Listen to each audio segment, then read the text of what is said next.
এটা কথাই কৈছো যে বিজেপিক যদি হৰুৱাব লাগে আমি একলগ হ'বই লাগিব আৰু অকল একলগ হ'লেই নহ'ব থিওৰিটিক্যালি অকল একলগ হ'লেই নহ'ব আমি খৰধৰকে কামবিলাক কৰি মানে বিজেপিক হৰুৱাবৰ কাৰণে ষ্ট্ৰেটেজি বনাব লাগিব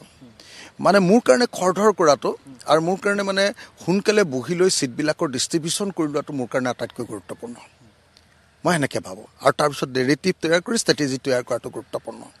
লাহে লাহে বহি থাকিলে নহ'বগৈ তাৰমানে মই সেইটোকে সদায় কৈ থাকোঁ সদায় সেইটোকে কৈ থাকোঁ সদায় সেইটোকে কৈ থাকোঁ সেইটোকে কেতিয়াবা উল্টা বুজি যায় কেতিয়াবা সাংবাদিকে আকৌ বেলেগ কৰি দিয়ে হা যে নিউজত উল্টাকৈ বজাই দিয়ে মই সেইকাৰণে আপোনালোকক এটাই কথা কৈছোঁ যে বিজেপিক হৰুৱাবলৈ হ'লে সদায় আমি একলগ হ'বই লাগিব আমি একলগ হ'বলৈ সিদ্ধান্ত লৈছোঁ কিন্তু আমাৰ গতিটো খৰতকীয়া কৰিব লাগে আৰু সোনকালে সিট ডিস্ট্ৰিবিউশন কৰি ষ্ট্ৰেটেজি বনাই নেৰেটিভ বনাই আমি ফিল্ডলৈ গুচি যাব লাগে কথা সেইটো পুঁজি সংগ্ৰহৰ কাৰণে ঘূৰি আছোঁ যে ইলেকশ্যনটো যেতিয়া খেলিম আমাক সব দলকে পইচা লাগিব ন পুঁজি সংগ্ৰহ আৰু তেওঁলোকে মোক সহায় কৰাৰ প্ৰতিশ্ৰুতি দিছে মই ভাৰতবৰ্ষৰ বহুত চিফ মিনিষ্টাৰক লগ ধৰি আহিছোঁ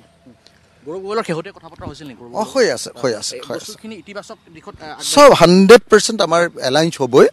এলায়েন্সক লৈ কোনো গণ্ডগোল নাই খালি আমি কৈ আছোঁ মানে নহয় চিট শ্বেয়াৰিঙক লৈও হেৰি নাই সংঘাত নাই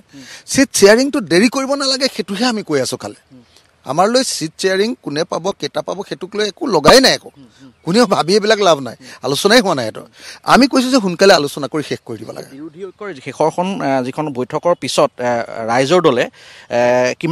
কিমানখনমান আসনত আপোনালোকে খেলাৰ এটা এনে এটা ধৰক আপোনাৰ এতিয়ালৈকে হেৰি কৰা নাই আমি আমাৰ যিমানখিনি আমাৰ নিজৰ ভাল চিট আছে তাত কাম কাজ কৰি আছোঁ মই এটা কথাই কৈছোঁ যে বিজেপিক যদি হৰুৱাব লাগে আমি একলগ হ'বই লাগিব আৰু অকল একলগ হ'লেই নহ'ব থিওৰিটিক্যালি অকল একলগ হ'লেই নহ'ব আমি খৰধৰকে কামবিলাক কৰি মানে বিজেপিক হৰুৱাবৰ কাৰণে ষ্ট্ৰেটেজি বনাব লাগিব মানে মোৰ কাৰণে খৰধৰ কৰাটো আৰু মোৰ কাৰণে মানে সোনকালে বহি লৈ সিটবিলাকৰ ডিস্ট্ৰিবিউশন কৰি লোৱাটো মোৰ কাৰণে আটাইতকৈ গুৰুত্বপূৰ্ণ মই এনেকৈ ভাবোঁ আৰু তাৰপিছত নেৰেটিভ তৈয়াৰ কৰি ষ্ট্ৰেটেজি তৈয়াৰ কৰাটো গুৰুত্বপূৰ্ণ লাহে লাহে বহি থাকিলে নহ'বগৈ তাৰমানে মই সেইটোকে সদায় কৈ থাকোঁ সদায় সেইটোকে কৈ থাকোঁ সদায় সেইটোকে কৈ থাকোঁ সেইটোকে কেতিয়াবা উল্টা বুজি যায় কেতিয়াবা সাংবাদিকে আকৌ বেলেগ কৰি দিয়ে হা যে নিউজত উল্টাকৈ বজাই দিয়ে মই সেইকাৰণে আপোনালোকক এটাই কথা কৈছোঁ যে বিজেপিক হৰুৱাবলৈ হ'লে সদায় আমি একলগ হ'বই লাগিব আমি একলগ হ'বলৈ সিদ্ধান্ত লৈছোঁ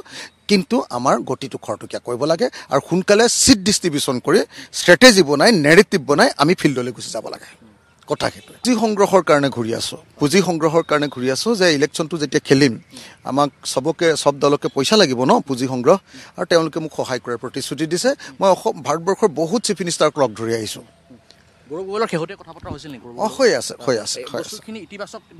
সব 100% আমাৰ এলায়েন্স হ'বই এলায়েন্সক লৈ কোনো গণ্ডগোল নাই খালি আমি কৈ আছোঁ মানে নহয় চিট শ্বেয়াৰিঙক লৈও হেৰি নাই সংঘাত নাই চিট শ্বেয়াৰিংটো দেৰি কৰিব নালাগে সেইটোহে আমি কৈ আছোঁ খালি আমাৰ লৈ চিট শ্বেয়াৰিং কোনে পাব কেইটা পাব সেইটোক লৈ একো লগাই নাই একো কোনেও ভাবি এইবিলাক লাভ নাই আলোচনাই হোৱা নাই এইটো আমি কৈছোঁ যে সোনকালে আলোচনা কৰি শেষ কৰি দিব লাগে বিৰোধী ঐক্যৰ শেষৰখন যিখন বৈঠকৰ পিছত ৰাইজৰ দলে